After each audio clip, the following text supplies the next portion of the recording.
Okay, so hi everyone, thanks for joining and welcome you all in our course data analysis using R programming.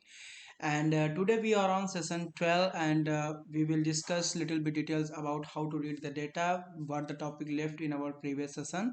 So in our previous sessions, what we have covered, let me give a little recap so that all you will be on the same page. So in our previous class, we have seen that we will able to read the data in a multiple ways. It means that how there are different ways. Uh, Based on that, we can just take the data in our R environment so that we can perform our data analysis activities into that data. Right, so we saw there are different methods are there, like you can generate the data into the R environment, you can read the individual data using the user inputs. Right, so you saw that you can take the data from the notepad, also you can see the data, you can read the data in the format of table. Right, so there are multiple types of data reading method you have seen in our previous class. So in today's class I'll discuss a little bit details about a different method called as CSV reading method, because some of the times when you are having a data in general, you are having a data into the Excel file format, or sometimes you are having the data into the CSV file format. CSV is basically a comma delimited separate comma separate file. It is basically so in Excel there is a one another kind of a file. It is called as CSV file. It looks very similar to the Excel file, but it is a little bit different from the Excel file. Okay, so before starting today's sessions, let me introduce you about what the file is called as CSV file. So I'm just sharing my screen. Please confirm whether my screen is visible to everyone, or yeah, please raise your hand so that I can understand you are able to see my screen. Okay, perfect. So firstly, let me open our Excel sheet over here.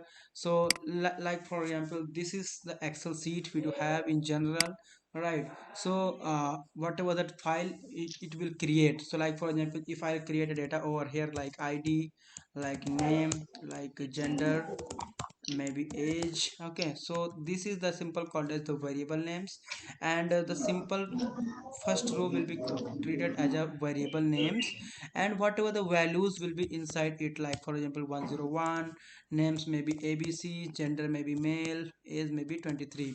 So this is called as a data value. Okay, so single value is single cell value is called as a single data point, but this whole value is called as one record. Okay, so this is called as a one variable, and this is called as one record.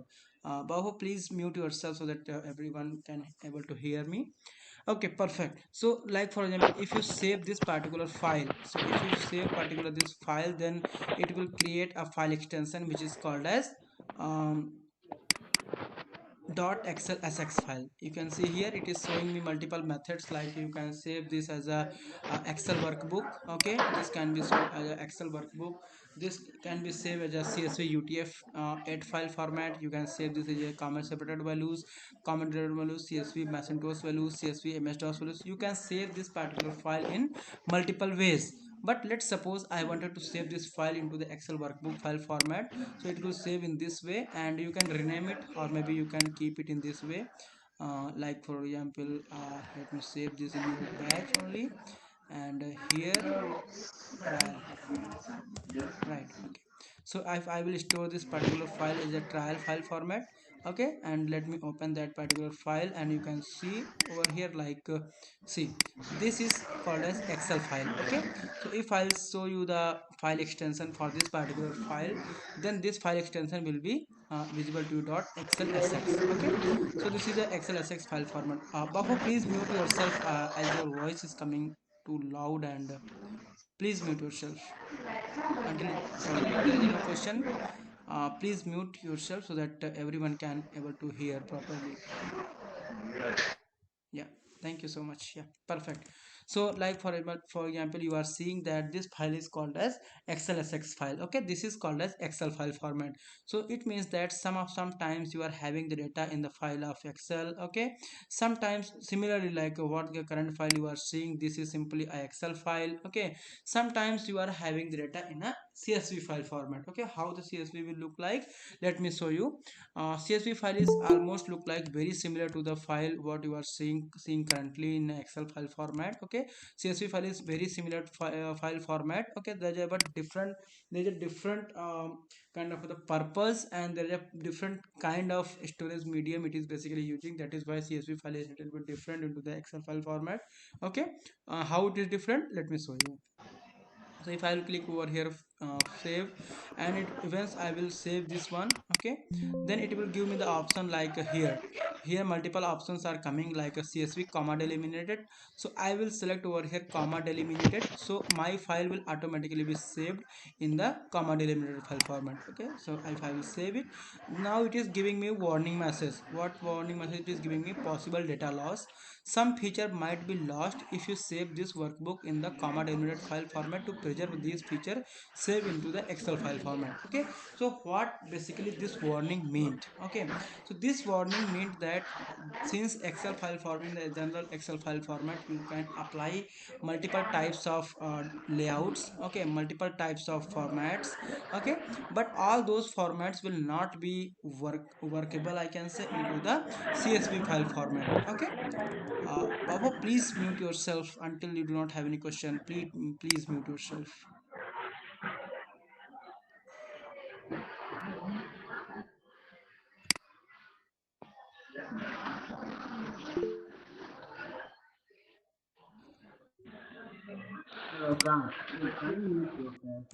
Perfect. Yeah, please go ahead. Okay, perfect.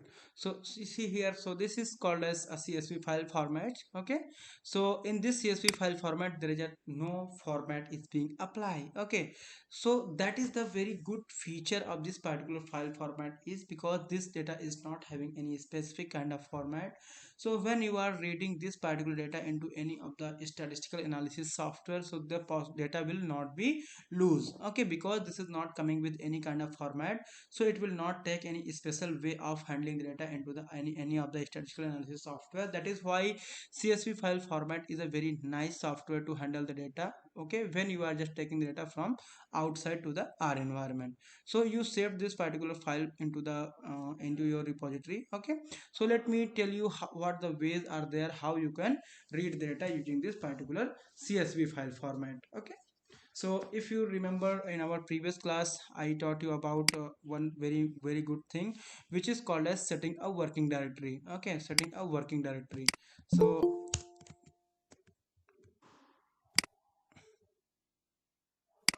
Frank, please mute yourself as your voice is coming too loud. Please,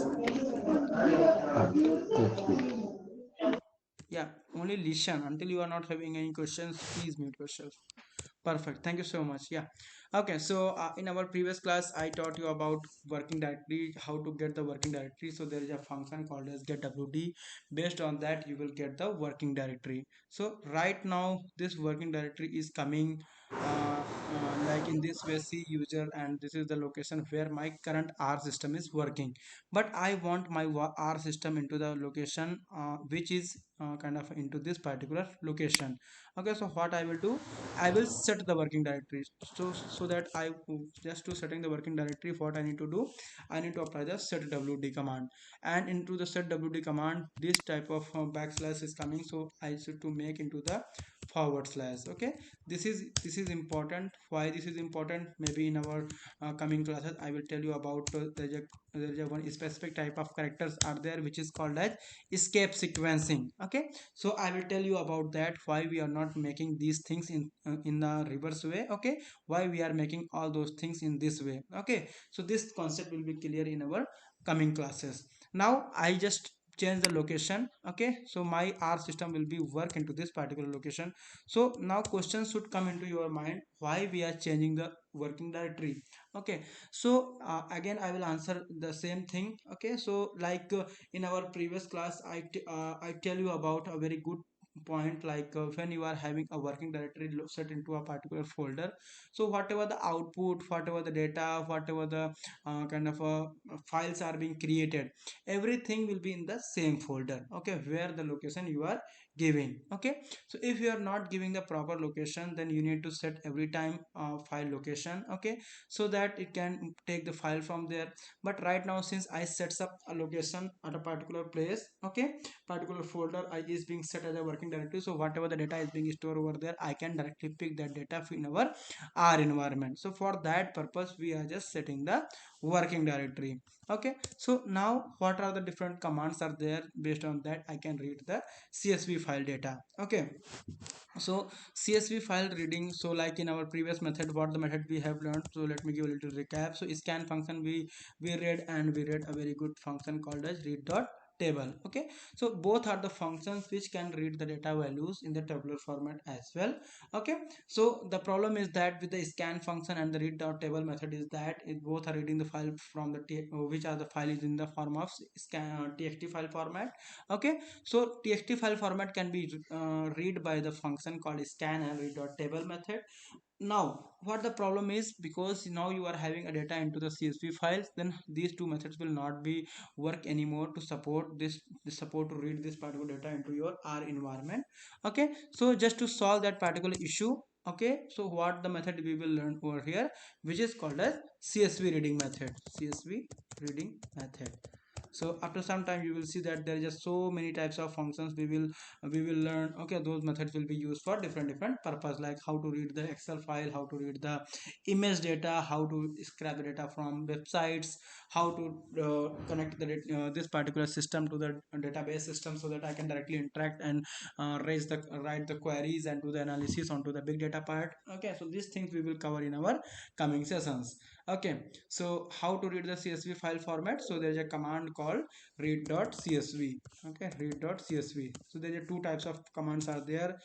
One is called as read.csv, another is called as read.csv2. Okay, so what is the difference between those two commands is, so not there is a big, not a very big difference between them. Okay, so very small difference, but there is a very good concept is being applied with this. Okay, so in general countries, like maybe in some asian countries are there. Okay, some european countries, not in asian country, european countries are there, or their decimal will be treated as a comma. Okay, and some countries are there where comma is treated as a decimal values. Okay, so in general, like for example, in my country or maybe in your country, decimal will be treated as a decimal value. Like if I'm talking about 5.5, so it means that 5.5 will be written in this way only, right? But in some other countries, maybe you can search it by your own.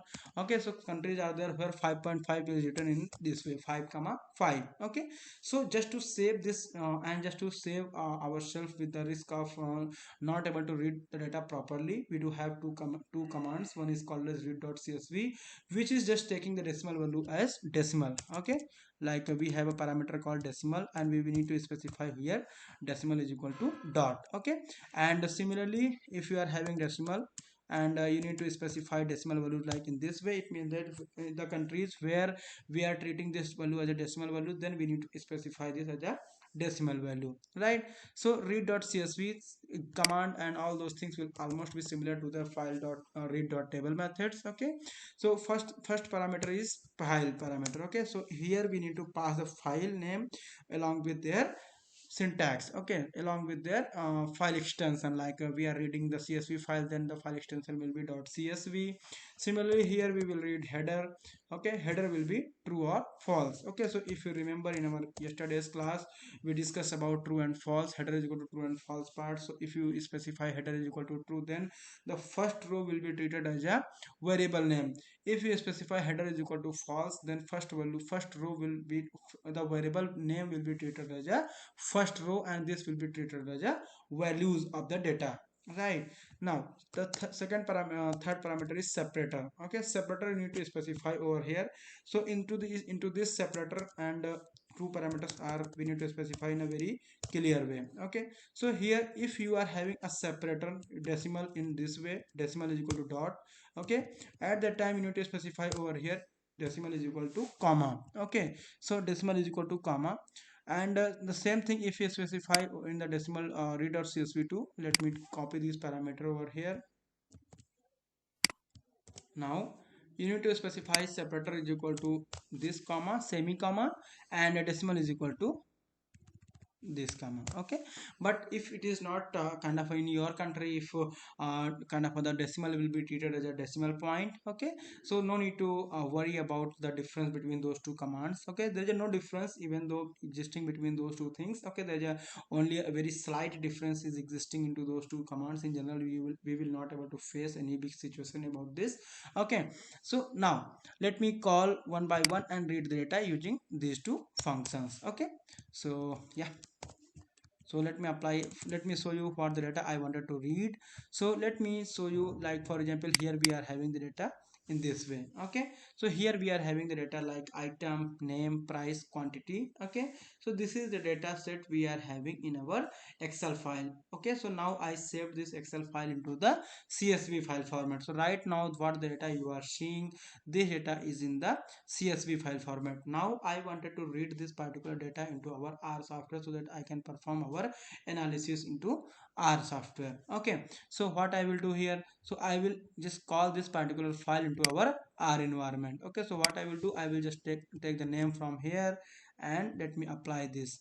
So that object name I had created and read.csv, and we need to specify file is equal to double quote, and we need to specify the file comma file dot file extension comma header is equal to true. Okay, and I will not specify any other parameter. Those two parameters like separator and decimal are by default set up as comma and decimal value. Okay, that is why we no need to specify those things over here until any specific changes are there. No need to specify the things, only file and header is sufficient parameter, no need to pass into this particular read.csv file. Okay, let me show you the data. Okay, so just for showing you the data, we are having a very good command called view command. I will write it over here. You can see data is open into this particular way, right? So what data were there into the CSV file format, now this data comes into our R software, and now we can perform our data analysis activities into this particular data.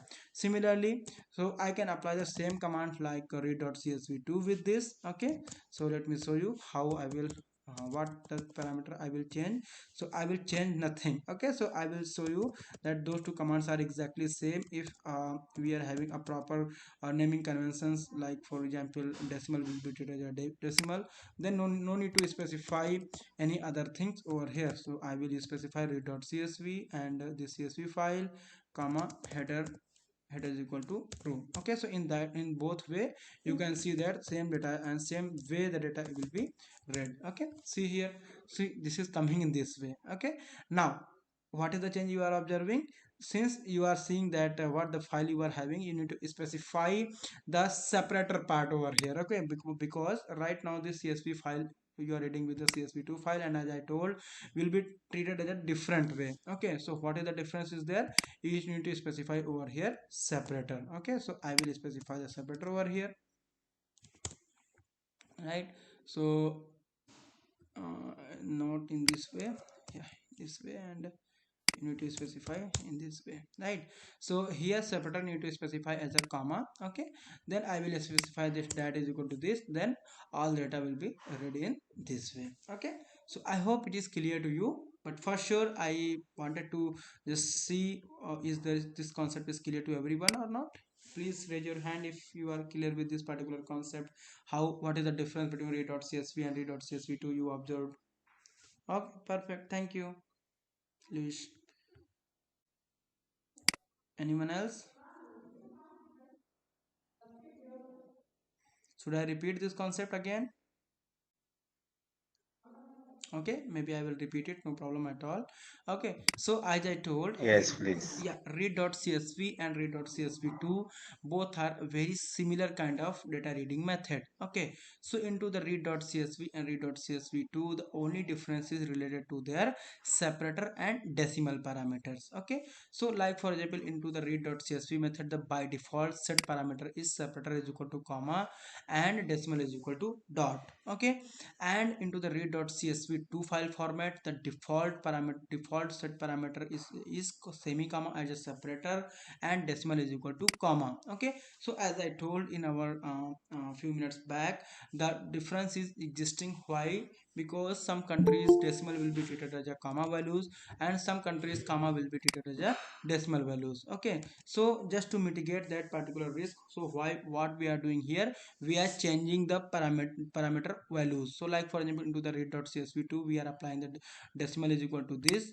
okay, or maybe separator is equal to this. So here what we are seeing, since in my country decimal value is treated as a decimal value, so what I did over here is read.csv2, I only specify separator is equal to comma and decimal is equal to dot. The default parameter was this, but since default parameter is working not perfectly fine to this particular file, okay, so what we are doing, just specify the parameter read.csv2 and separator is equal to comma and decimal is equal to dot values, then only it will work. So it was working very perfectly fine without specifying the parameter with the read.csv. Okay, why? Because as a natural how the parameter, how the command is being developed, so this particular function is developed and these two parameters are set by default. Okay, these two parameters were set by default, and these two parameters are set by default in this in a different way. Okay, separator is equal to comma and decimal is equal to dot was there. Here separator is equal to semi comma and decimal is equal to comma was there.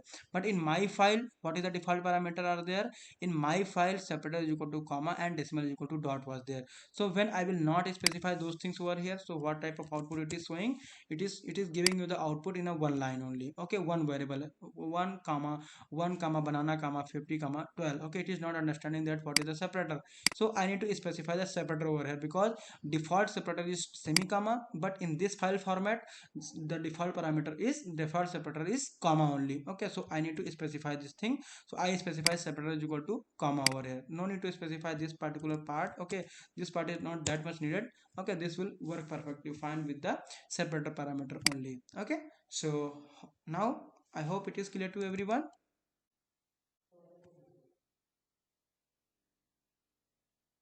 Okay, perfect, thank you so much. Yeah. Okay, so yeah, I'm taking pause with this particular topic.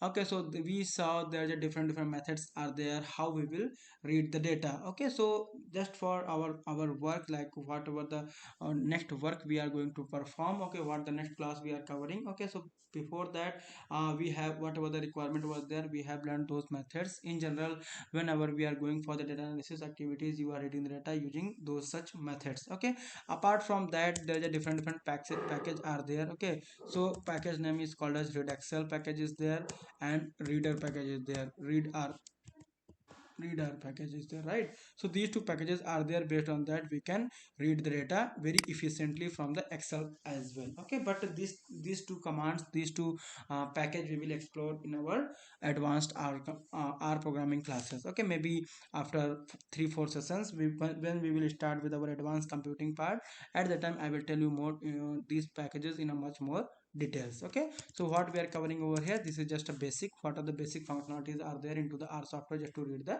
data. Okay, perfect. So now when you read this particular data, now you wanted to kind of take out the data from this particular software, so into the CSV file. So let me take the data called that, and let me store the data called iris over here. Okay, so iris is basically a inbuilt data available into this particular software. So iris data is actually having five variable. One is sepal dot length, one is having sepal dot width, another is petal dot length and petal dot width and species. There is a five parameters are there, and this particular data set I wanted to extract. Okay, or you can say I wanted to just create a CSV file with this particular data. So in our previous class I tell you about command called write.csv. Okay, so write.csv method is there. Based on that, we can output this particular data into our file. Okay, maybe the folder. So let's suppose I wanted to save the file in the name of, where we need to pass the data set over here, right? And we need to specify the file. So file, let's say maybe output. Okay, I will just put as a output.csv. So if I will run this command, then there is a file will be created automatically into our out with this particular folder. Okay, so here output is being created, and you can check the time as well. It's 9:32 currently in my time. Okay, so it is showing me in this way, and I can see whatever the data is there into our software. This is being extracted. Okay, this is being extracted into our output file, or you can say into our CSV file. Okay, so in that way you can take the input and give the output from the R software. Okay, perfect. So let me start with today new topic, which is called as conditional statement. Okay, conditional statement. So I hope up to this point everyone is clear with the concept. Okay, how to read the data. Okay, conditional statement. So now we will start the topic called as conditional statement. Okay, so we will cover this topic a little bit details. Okay, so what are the details are there? So let me start using my iPad.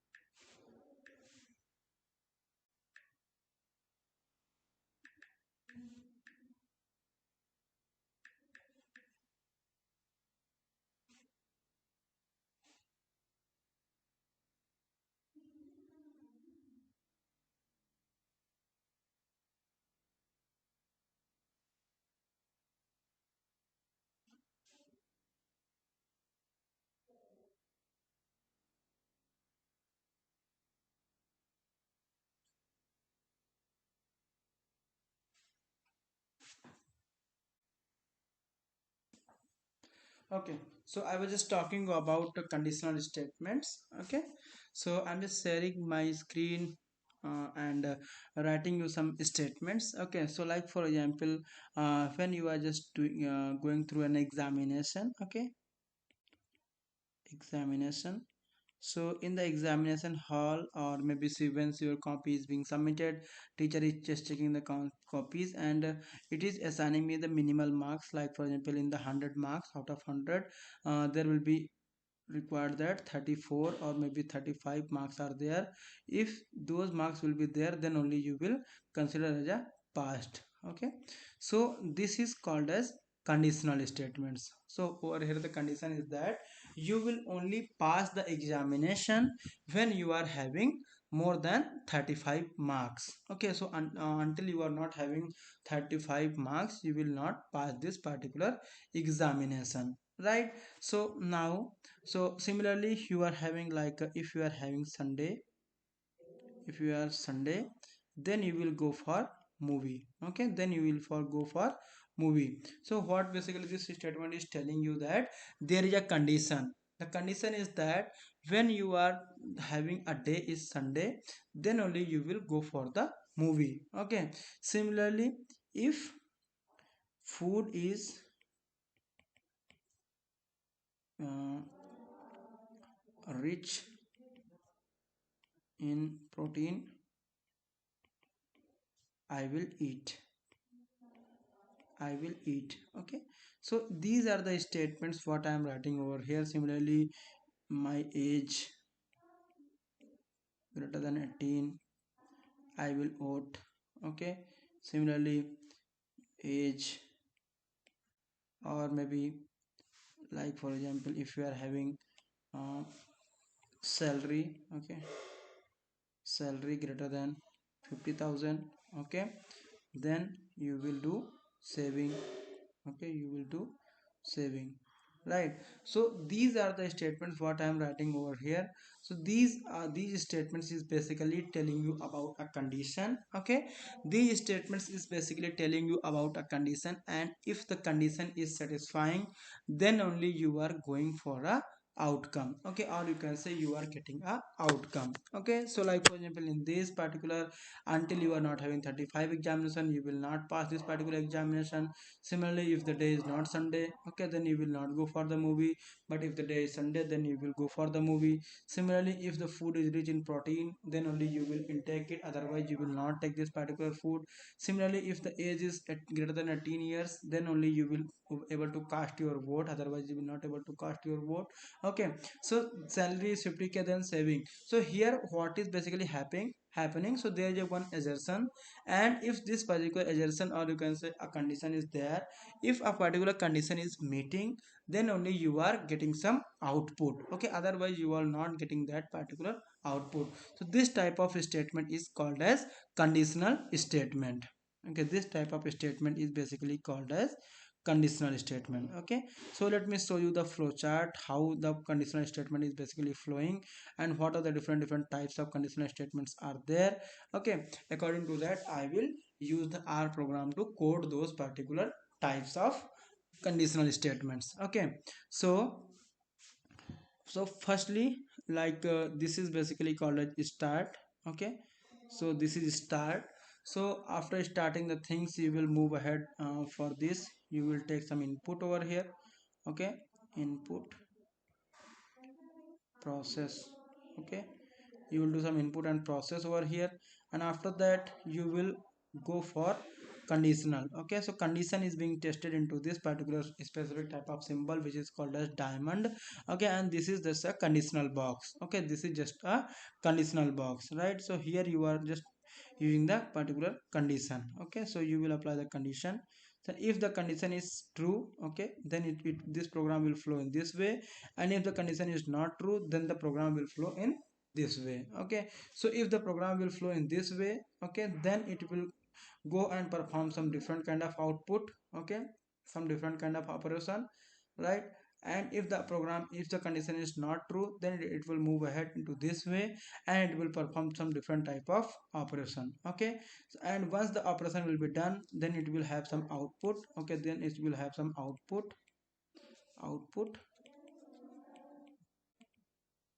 Okay, when your program is having some output, now you will close this particular part. Okay, so this type of again box, circle you will use, oval you will use just to close this part. So this is basically called as flow chart. Okay, basically flow chart is just a pictorial notation of the solving steps of a particular problem. Okay, so in this way kind of the conditional program is working basically. So what I written over here, so please understand this concept. This is called as the concept of flowchart, and in this concept everything is kind of whatever the symbol I am using, like for example owl, this is having their own meaning. Input and process, this is having their own meaning, and the conditional box is having their own meaning, and each lines, these lines are having their own different meanings, and these rectangles is also having their meanings. Okay, so please learn this concept. That would be very helpful for you whenever you are dealing with a very big problems. Okay, but right now I'm telling you about a conditional statement. So let me take a very concise examples, and I will develop a flowchart for that, and after that I will move ahead for some other concepts. Okay, so like for example, if I will get 35 marks, then I will pass the examination. Okay, so this is the simple situation we are having, or you can say simple conditions we are having. Okay, so how I will develop the flowchart for this particular thing. Okay, so how I will develop it, I will just create a oval over here, and I will write over here start. Okay, it means that the concept will be start from here, and here secured marks. Okay, here I will take the input. Okay, here I will take the input, right? Give me a minute. Okay, so here firstly I just write it over here like secured marks. Okay, so this is basically input. Okay, I will take the input. Okay, so if I will take the input, then I will pass this particular input into some conditional part. Okay, so what the condition I have, marks greater than 35. Okay, if this condition will be true, then it will move into this direction, and if this will not true, then it will move into this direction. So if it will move into this direction, then this direction will lead up to the passing of the examination, right? Now here, if you are having this particular thing, you are having failing of the examination. Okay, failing of the examination. So now since concept is completed, okay, so you will close the program. So this is called as stop button. right?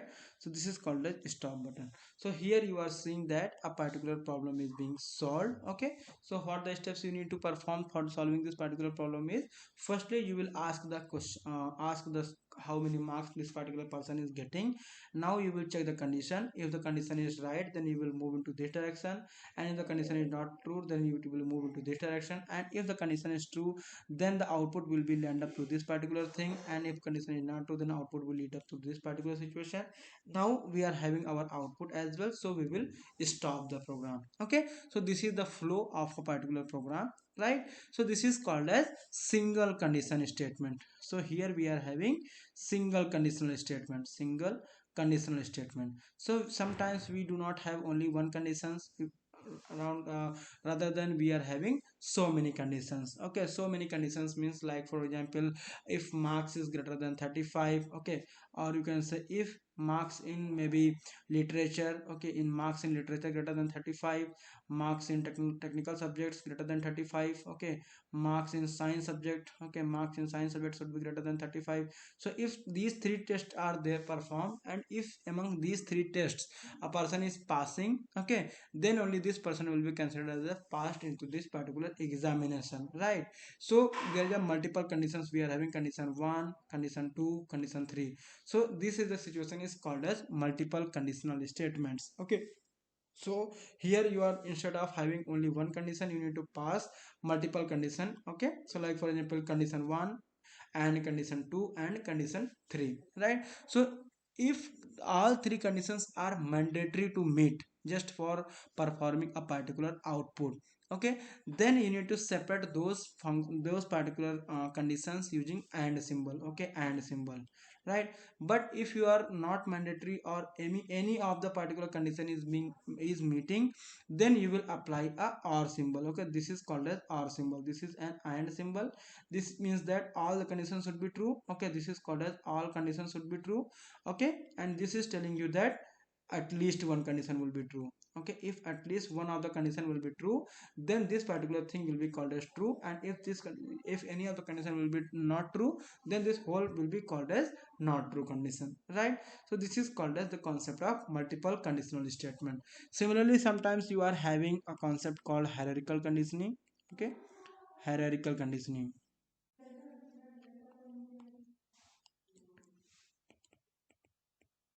HEI,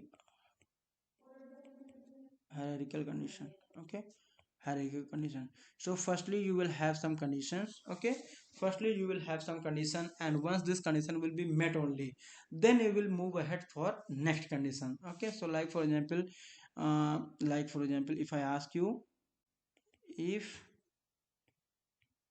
your country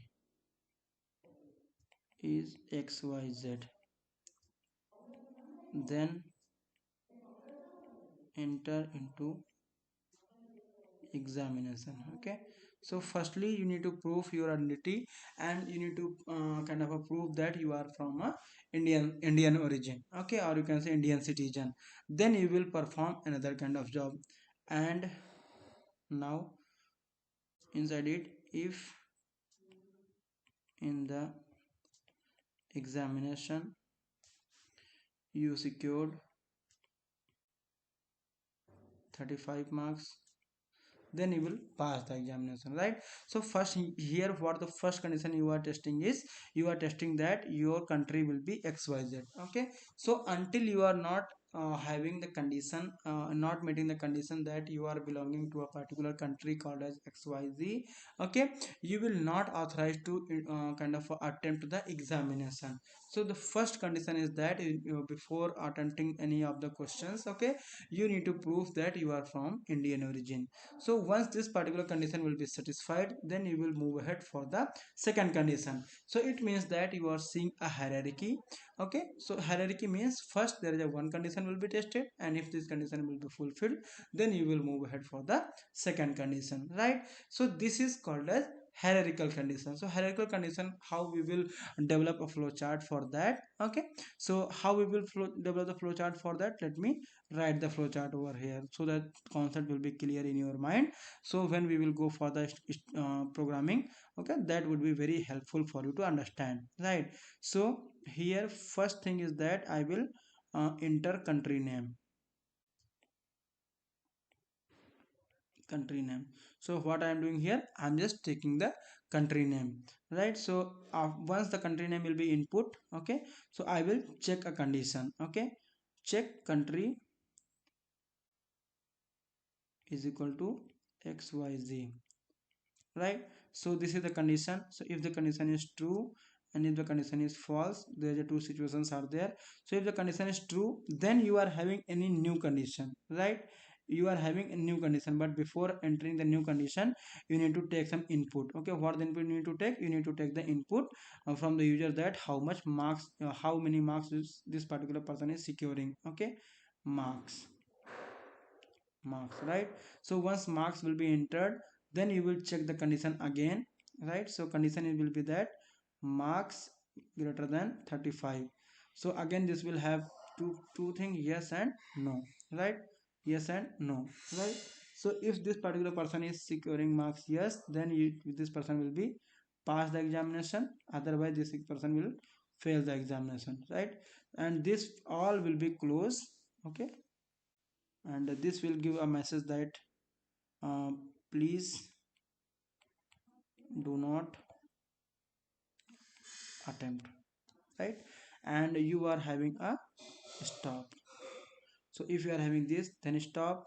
If you are getting this is stop. And if you are not meeting this criteria, then this is stop. Okay, so every time you will stop it. So here what is there? So this is called as the hierarchy, the priority of first, and this is in the hierarchy in the getting the priority as second. Okay, so this is called as hierarchical conditions. So mostly in our programming, or you can say data analysis activities, we are facing this type of situations. Over there we are having one or more multiple conditions. Okay, and sometimes also we are dealing with the situations where we are dealing with hierarchical conditions as well. Okay, so now let me tell you about what are the different ways or the command how we will write the conditional programming into our R software.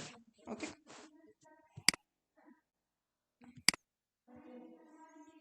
so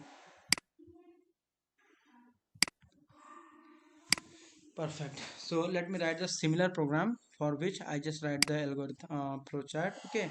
So first I will write the program for how to read the data. Kind of a pass the examination, right? So first for passing the examination, what I will write it over here. Maybe I will enter the marks. Okay, marks. So I just pass the ask the data from the teacher. Okay, and I'll give the message that enter the message, or maybe yeah, scan, and what is equal to double. Okay, double, and n max will be into 1. Okay, so I will ask the data from the user, right? So marks is now entered. So I have a condition statement. In this way I need to write, if in bracket you need to pass the condition. Okay, you need to pass the condition, and once the condition will be satisfied, then you will enter into this particular block. Okay, so when you are having only one condition, okay, you are not having any else condition, at that time you need to specify whatever the things you wanted to perform after getting this particular condition. Okay, so condition is that marks greater than 35. Okay, then you will give the message that passed, right? So I will check it in this way. So see here, scan is better a real got marks, sorry, uh, I need to enter the value like for example 37, 36. Okay, and I will just test this condition. Now it is giving me the message that passed. It means that whatever the condition I just applied, this condition is meeting. right? But let's suppose this condition is not meeting, then what will be the answer? So like for example the other direction, like no, if no is there, so if yes is there for this particular condition, if yes is there, then you are moving to this way, okay? But if no is there, it means that you need to enter into the else condition part, okay? So in else condition part, no need to specify any condition, because this is nothing but a reverse condition of the if part, okay? So if this is not meeting, it means that this will be meeting, okay? So you need to specify over here the output, like this will fail the examination. So like for example, if I will take the input again, okay, so if I will enter like 23, okay, so if I will run it again, okay, so you will get the message as fail. It means that this condition is not being satisfied. So if this condition is not being satisfied, then it is moving to the else condition, and this particular code is being run just behalf of this particular condition, okay? Perfect. Now I'll tell you about how to apply multiple conditions, okay? Let's suppose you are having three test examination, okay? So for example, we are having three examinations, so I will just perform like marks 1, okay, similarly marks 2, and similarly you are having marks 3, okay? So three examination is done, and there are three conditions is being applied, okay? Three conditions, 3 marks is being entered, right?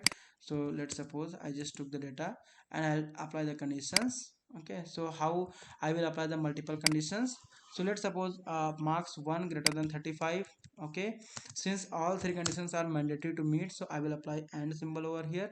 Marks 1 is equal to 35, marks 2 is equal to greater than 35, and okay, and marks 3 greater than 35, okay? So if these three conditions simultaneously true, then only you will enter into this particular block and you will get this particular output.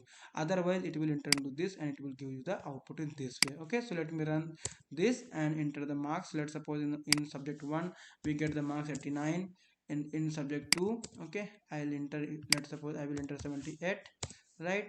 And I will just run this particular in marks 3, you will get the you will write the value like 67. So let me we are having three variables and 3 marks we are having, okay? Let me check the condition. So here, since all 3 marks are greater than 35, it means that this particular condition is true, okay? You can check it in this way as well.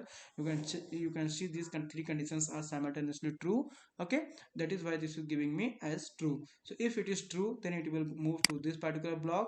If it is not true, then it should move into this particular block. So in that way you will apply the all three conditions simultaneously true, right? So let's suppose if any other condition will be true, then this will be considered true, right? So you will apply the condition called or, okay? So in this way you will apply this or symbol. So how you will take the input? So firstly let me take the input like 23, okay? You know that with 23 marks this examination is, this person is not passing this examination. So 45, and let's suppose in this marks this person is receiving 12, okay? This person is receiving 12, right? So in two subjects this person is receiving less than 35 marks, and in one subject this person is receiving 45 marks. But I just apply a condition like if any of the subjects the person is secured more than 35 marks, then this particular test will be qualified by this particular person, okay? So you can check here, this is giving me true, but with and symbol this will not be true, this will be false, okay? So if I will run it, then you will see this is a false, this is a past is coming, okay? It means that this is particularly condition is true and it is moving to this particular condition. So this is called as conditional statement when you are having more than one. Now let me tell you about a hierarchical condition, okay? How we will implement the hierarchical condition. So as you saw in our flow chart, hierarchical condition is being implemented once the first condition is true, then it will enter into the second condition, right? So like for example, let me take the input, okay? Maybe country name, okay? Maybe uh, CTRY, okay? And a read line, I will apply a command called read line, okay? And I will write the prompt, okay? Enter the country name, okay? So here the country name is there, right? So if you are writing the country name in this way, and yeah, so firstly I will enter the country name. Let's suppose I'm entering as India, okay? So now I will write the command over here, if country okay, is equal to India. Just for testing the condition, you need to apply double is equal to symbol, and in the if part and in the else part. Okay, there are two parts are there. So in the else part I will specify the method that you are not authorized to attempt the examination, right? So this is the else condition we are having. But if you are from India, okay, then you will take again input. Okay, you will take the again input, and this input will be marks. Okay, let's suppose you are just writing the marks, and this marks will be scan, right? So scan will be there, and max what is equal to double, and here you need to specify, and max is equal to 1. Okay, so if this will be entered, then it will check the condition inside the if, right? It will check the condition like marks. Okay, marks will be greater than 35. Then again this will give the message like print and passed, otherwise it will fail, right? Otherwise it will fail. Print, right? So print and you will fail, right?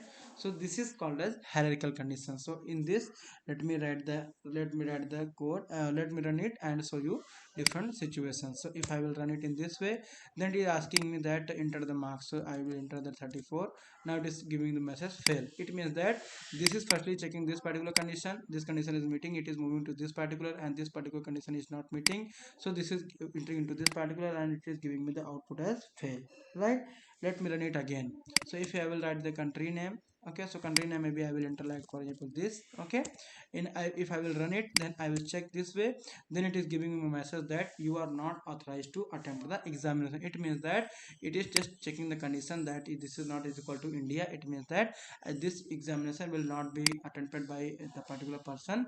Instead of that, this particular person will out from this particular thing, and it will give you the message that you are not authorized to attend this particular examination. Okay, so in this way you will apply the hierarchical condition. So within the hierarchical you will have multiple conditions, like maybe nested conditions are there. So many conditions you can apply in a same if else condition part. Okay, so this is all about today's discussion. So today we have discussed about the method, data reading method using the CSV file format, and we saw that how a conditional statement is being implemented into our software.